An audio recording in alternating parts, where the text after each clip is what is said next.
2 days later, back at you with an update. Oh my gosh. If my backdrop here is any indicator of how I'm feeling, then you'll know. You'll know how I'm feeling. Look, guys, there's a cottage behind me, or a cabin. Blessed, blessed, blessed. Thank you, Jesus. All right. How did this all come to be? To leave that beautiful camping spot that I had at Mill Creek Camping. Why did I decide to leave that spot and move? Well, the short answer is I'm a gypsy soul and I don't stay put. No, really, the longer answer is I have a big goal, a big financial goal right now. And 2 weeks ago, I, just by chance, God, it had to have been Him. I'm in the restroom at the campsite, start talking to one of the staff. I introduce myself all the time. I say, I'm staff, I'm new here. She was cleaning the bathrooms. I wanted to, know what her situation was or what her name was and what she was doing. And she said, well, I'm cleaning the bathrooms, which was obvious. And she said, I said, oh, are you camped down by the employees? And she said, no, I'm a local. And so she drives in. She doesn't have a campsite. And I was like, wow, that's interesting. And lo and behold, without asking, which is unusual for me because I ask a lot of questions, she gave me information about being off-site and how if you're not on a campsite, you make a little more money. I mean, they have a beautiful business model. And I'm like, okay, she's, so she was hired as a local. And I was like, wow. My wheels, guys, my wheels start churning. Make a little more money. Do I want to stay at a campsite, me, myself, and I? With the Lord, but the Lord's here too. He comes with me everywhere, thankfully. And I was like, you know what? I need to give this 2 weeks. I don't know where that 2-week time frame came in life, but it's kind of like, give something 2 weeks. Don't just jump the gun. And even when I bought land, you have that, 30-day due diligence. I don't know if I had 2 weeks or 30 days, but that's an important window. Give yourself 2 weeks. I think that's a good rule of thumb. So I was like, you just got here. Like, don't rock the boat here. Don't. But what I did do, and what I always do, is I called HR and I said, is it possible you make a little more money? Because I wasn't going to mention her name or his name or anything about it. I said, I've been talking to somebody, and is it possible to make more money as a local? I thought, well, maybe her situation's unique, or his situation. And I don't need to prod, when they gave me the information they did. So HR is like, well, we need to run it by one of the owners and, see what he says. So they called me back and said, and sure enough, I don't know if this is like they have so many locals and they have so many what they call work campers, because she said to me, we hired you as a work camper. And right away my brain goes to, okay, this is not going to be possible because you were hired in as a work camper. So She checked with the higher up and came back at me and said, yes, if you live off site, this is the amount you're going to make, which is really a few dollars more. And so for the next, probably that afternoon, I crunched numbers, gas, wear and tear on the vehicle. Do I want to leave this happy space, this happy place, walking to work? I mean, I literally made a pros and cons list. My initial pros were no wear and tear, the days off, you know, I can sit at my picnic table and paint and do videos. I can make food standing up. I can power up my phone because I had electricity and water. I have a fan to use outdoors. I mean, we've not even gotten to the hot season yet, so I have no idea how significant or not significant that is. So I put it in the pros to stay. Just in past years, you know, things really heat up in the summer months, no matter where you are. And I can sleep with the windows down, you know, with my little sock window coverings. And the company, meeting people, watching people coming and going. And then the cons, those were all the pros. The moving around. If it's hot, I'm not comfortable leaving the windows down. The wear and tear on the car, like I just mentioned, and the days off just sitting around. Like, sitting around at a campsite is different than sitting around in a parking lot. Just saying. So I weighed out all these different things, and I was like, you know what? I am going to stay put. This is crazy. I apologize to the Lord for even thinking that I wanted to move when He gave me that beautiful campsite on the corner, privacy. If you saw my past videos, I hope you will subscribe, click the bell, and give this one a thumbs up too. And all of them, because it helps the algorithm. This is not a selfish want or need as much as it's get the word out for other people. Learn how to build a tiny home, learn how to travel, learn how to go see, do, learn how to be positive, be encouraged, meet other friends on the channel. So many beautiful people that comment regularly. Thank you so much. So I said, you know what? That's it. Door closed. I'm not moving. I'm absolutely not moving. But then I had been working with one particular girl for 6 days down at a motel where they're opening up this new motel. I'm cozied up here in Happy Haven right now.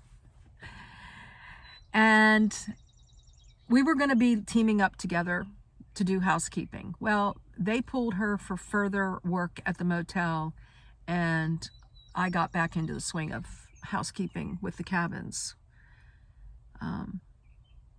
which is good. She has talents. She was planting flowers and doing things, and I guess they only needed one person instead of both of us. So lo and behold, I get paired up with another lady that I had briefly met when I first started working. And she's a local. Another local. And her situation's totally different. She's a painter also, so, you know, she's probably makes more money too, which is awesome, because I don't want to be a painter. Many of you know that from my painting experience at my tiny house. Cozy Nest Cottage, right? So I was like, you know what?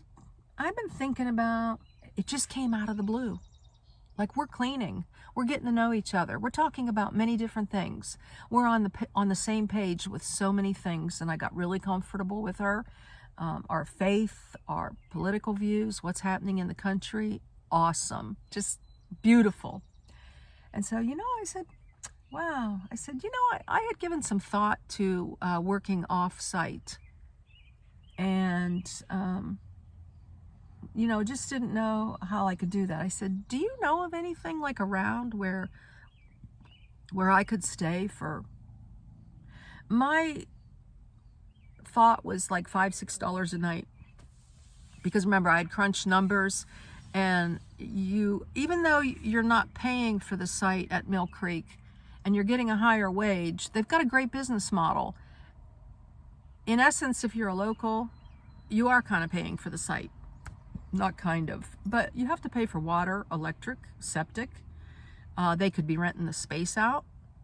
And, but they don't take it out of your paycheck, which I really like. And the starting wage, which is on the website I told you before, is $13.50. So that's a very decent starting wage. I mean, where I was at before, nowhere near that. And you know what happened there if you're a regular follower. Go back. I was at Covenant Hills Campground. Not good. It was good last year. Not good this year. So, yeah, a work camper horror story. Just saying. Anyways, so I got talking. She's like, I said, you know what? I think it's possible to make a little bit more money if I am a local. I said, I don't know for sure. I don't want to, be giving out information and having it spread and false information. And I also didn't know, maybe they hire a certain amount of work campers, maybe they hire a certain amount of locals, and that's it. There's a cutoff. For tax implications, the sites, I have no idea. Although I know, I wasn't in the employee section, so they can literally make money off my site, and not so much at the employee area. Another God thing, I don't hate to call it a thing, but he's definitely in the details. So I don't know everybody's situation different, and so that's why I'm not going to say that this is a bottom line. Oh, go here and work local. I'm not saying that. I'm saying this was my particular situation. So this lady's wheels started churning. I mean, she was, and I was like, could I go with you after work and we could just drive around and see? She told me in Mackinac City there's only I said, how big is the population here? And she says, I think we're up to 1,500. This is an adorable town, guys. I have got to show you in an upcoming video how beautiful this town is. I want to move here. I don't want the cold weather, but I want to move here. Just saying, it's beautiful. Absolutely stunning. Another video, another story, another day. So she knows many, many people. She knows business owners. She knows she's been here a long, long time, over 20 years. We go in a couple businesses. She'd ask for a person's name. She made a couple phone calls for me. She knew of, right off the bat when we first started talking, she said, I think it's called Mackinac Camping, and they're $20 a night for a tent. But I was thinking, well, if I'm here for 4 months, maybe they would cut me a break. Well, that lady never called me back. But cutting to the chase here now, which I don't really know how to do, but many of you know I'm a babbling brook. I had listed five places that were possibilities. And one of the possibilities is where I'm at now. And the lady that helped me out said, I don't know if we'll hear back from this person because he has a home somewhere else. His wife is in another state. He's not here often, but he has a piece of property. And I didn't quite understand all of it, but I was like, oh, dang, we're not going to maybe hear back from him because it was my number one beauty. Oh, and I'm going to backtrack here for a minute. When I first thought about this idea, I crunched the numbers, what it would be like to go to and stay at the Welcome Center, stay at a rest area that I had shown you before. I've done a lot of shorts, and go to Walmart and stay there a couple nights, and I showed you that, and just keep moving around and what the mileage would be. Well, the reason I said no to all this is I was only going to come, I was going to come ahead maybe a little under $1,000 or something. And I was like, no, I'm not, I'm going to treat myself, this campground. I really love it. And so that's why I had shut that down.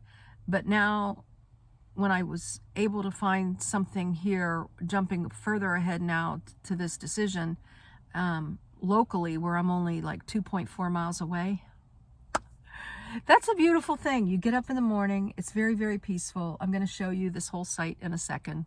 Not in a second, a couple minutes. Hang with me, guys. Hang with me like you do. So the last we had, when we were done, she took me around for over an hour. It was wonderful. Thank you so much. You know who you are if you're watching this. And lo and behold, that night, she called me back and she said, this gentleman here called me back. He said he's up in years. He's having a hard time keeping this place mowed. And he loves to help people out. From what this woman said, he's the sweetest person ever. And he would be happy for me to stay on this property, be eyes, be security, and give it some TLC, mow the grass, maybe do some pruning. I don't know. And I was like, you've got to be kidding me. And so here I am. I texted him the next day and heard back from him quite a bit. I think it was the following morning or something, that he was happy to hear from me and that we would eventually meet. I've not met him yet. He's supposed to be bringing a mower over here, and I'm going to keep his property in beautiful shape. In exchange for that, I have a place to stay for the summer.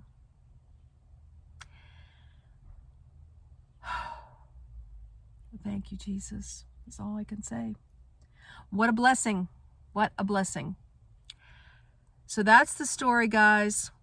The back end, how things changed. I thought the door was closed. Not really closed, but made a decision like, you're crazy to be moving. And the office did tell me, if things don't work out, I had to give them an address. If things don't work out, we cannot guarantee at all that you'll have a site. So I always like to have a backup. Remember when I was a camp host in Washington? That goes back to 2019. And then I got mice in my trunk. Everyone was getting mice that year. My backup was Ruby's Inn General Store. That would be tip number 2 for the day. Give it 2 weeks and always have a backup. And I was like, my backup will probably be back to rest areas. I'm not sure, you know. Even this lady said that I could park in front of her house, and maybe that would be a day or two, and then find places to park. There's lots of hotels around here, and I think I could keep it low-key, keep it stealthy like I like to do. It really pays to be in a minivan, an SUV, a car, because we're stealth like none other. There's robins around here. After 2 nights, I said, Lord, please give me a sign if this is not where I'm supposed to be, because I don't want to knock. That morning, a robin on one side of me, a few minutes later, a squirrel on the other side. Those are my signs. They're my signs. One of the biggest things I didn't care for, 2 of the biggest things at Mill Creek. Beautiful site, but it goes along with camping. Tons and tons of chipmunks. They actually got into my food, in my clam, into my little chai seeds. They tore open the plastic, so I had to throw that out. And I had a meal in a bowl in plastic, and they dug into that. So I learned. I put that stuff in the cooler, and then I put lots of water on top of it. And also, lots of rain around the outskirts of the clam. I'm just saying, if I'm thinking about, and then as it gets busier in the summer, they already have somebody on my site where I was. I'm only gone there 3 total days, Saturday, Sunday, and Monday. This is Tuesday, and they already have someone on the site. So that's awesome. Somebody else is enjoying that beautiful site. And here I am, and the lady that brought this place to fruition for me. The other places, no one called me back either. They could be backups, who knows. I could follow up later if I need a backup, but everything is cool here. And she smiled and she said, this is more beautiful than Mill Creek. And it's just a different beauty. It's the flowers, it's the green trees, it's the grass. And this is going to give me practice this summer with mowing and trimming and stuff to see exactly what kind of landscaping I want when I get back to my tiny home, to Cozy Nest Cottage, because I have kind of nixed the idea of any bit of grass, and I may go back to that now. And I'm going to be making more money, so I'll have more money in the pot, and if things work out completely, I'll even have a little bit of a savings. I'm going to share with you later what my 2 big projects are, and I'll show you the city. I'm going to show you Mill Creek camping. Lots of stuff coming. I'm going to give you an update on my job. I've already told you what I'm doing, and I'll give you an update a little bit later.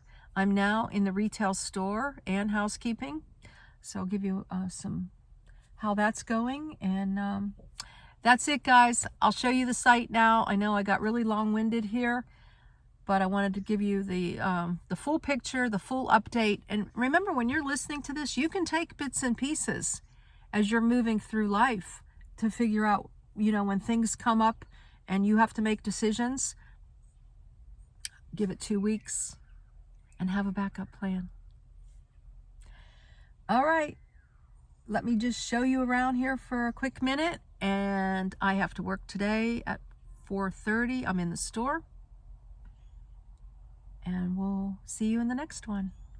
Across the street from me, look how beautiful. And then this is the little drive area. This gentleman had a home here, tore it down. Look at this, guys. I know you're looking. I know you're looking. Is this stunning or what? So I drive up in here. Next door, passed away. Look at that beautiful home. It's pristine. The flowers across the way. Like, oh my gosh. Migrant workers across the street here. And then we walk up, and lo and behold, tucked back in here is Happy Haven. It's a Toyota Highlander SUV for those of you who are new. Now, I was parked right here in front of this little cabin. My friend's been calling it a cabin, but it's more like a work shed now. And I was parked right here, my nose, sticking out as I spin around here. Look at this. That was facing straight ahead. I could see the whole street. And then this AM, I decided to tuck back in here. I don't know why I didn't to begin with, but I'm gonna come up across here. And my friend actually said, you really look like you belong here, with the cabin right there. And so there you have it. Beautiful flowers. I am tucked back in here. As you can see, nobody lives next door there. And then as you go around, that's my view. The cabin, the cottage, love it. That's like a validation right there. And shade. And I can put my little camp chair out here. And a table. I'm actually really light in here now because I have another friend who's allowing me to store my clam and my canopy and the weights and the folding chair and the table all at her site. It's behind her tent, so it's not in her way and it's not in her vision. So I'm much lighter inside. I'll show you that later. There you have it. Campsite versus private property. And look at that view. I am stoked, guys, really stoked. And I'm 2 minutes from the town. Got a breakfast sandwich this morning. Met the local, gonna be meeting more locals. and their businesses patronizing them, and lots of places to walk with sidewalks. I'm stoked, really stoked. Blessings in your day. Joy in all your adventures and parking places. And as always, joy in the journey. Nature, God's beauty.